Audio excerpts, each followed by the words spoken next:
আল্লাহর কাছে ক্ষমা চাও, দুনিয়াটা কিছুই না রে যুবক। ওই কবরে যাওয়ার পরে গুনাহগারের কবরের দুই পার্শ্বের মাটির চাপ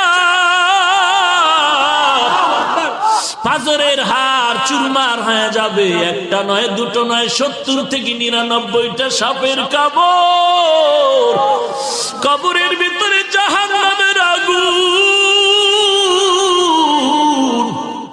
এরে বান্দা, এখনো কি আল্লাহর রাস্তায় ফিরে আসবি না? আল্লাহ দেখায় দেয় দুনিয়ার বিল্ডিং এর আগুনে কত যুবকের লাশ, আর চিৎকারের আওয়াজ, বাঁচাও বাঁচাও। একটু চিন্তা করে দেখ, যখন আগুন লাগছিল শরীরের মধ্যে তখন ওদের কেমন লাগছিল, অবস্থাটা কেমন হয়েছিল। ওরা যখন আগুনের মধ্যে সবাই জানালা দিয়ে হাত দিয়ে কয়, কে আছো, আমাদের বাঁচাও। আমাদের ডানে আগুন, বামে আগুন, চতুর্দিকে আগুন। এই দুনিয়ার আগুন থেকে হাজার হাজার হাজার তাপের মাত্রার আগুন হবে জাহান্নামের আগুন। এরে যুবক, পায়ে হাত রেখে বলি, পাও দুইটা আগাইয়া দাও। আমি তোর পায়ে ধরে বলি, আর গুনাহ করিস না রে যুবক, আর গুনার পথে যাইও না।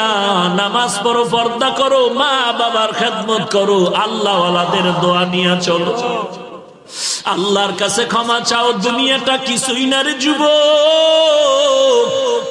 পায়ে হাত রেখে বলি, এই যে বন্যা হয়ে গেল কয়েকদিন আগে, কত মানুষ বন্যায় মরে গেল। ঢাকার শহরে গাড়ির উপরে গাছ পড়লো, গাছে আঘাতে গাড়ির মধ্যে মানুষ মরে গেল। এরে বান্দা, এখান থেকে ঘরে যাওয়ার কোনো গ্যারান্টি নাই। আবার রাত্রে বেলা ঘুমাবি, ভোরবেলা উঠার কোনো গ্যারান্টি নাই। পায়ে হাত রেখে বলি, রে বাবা, তোর মতো যুবক স্কুলে পড়ে নামাজ ছাড়ে না, তুমি কেন পারবা না? তোমার মতো যুবক চাকরি করে নামাজ ছাড়ে না, তুমি কেন পারবা না? কিসের বাহাদুরি করো? কিছুই না।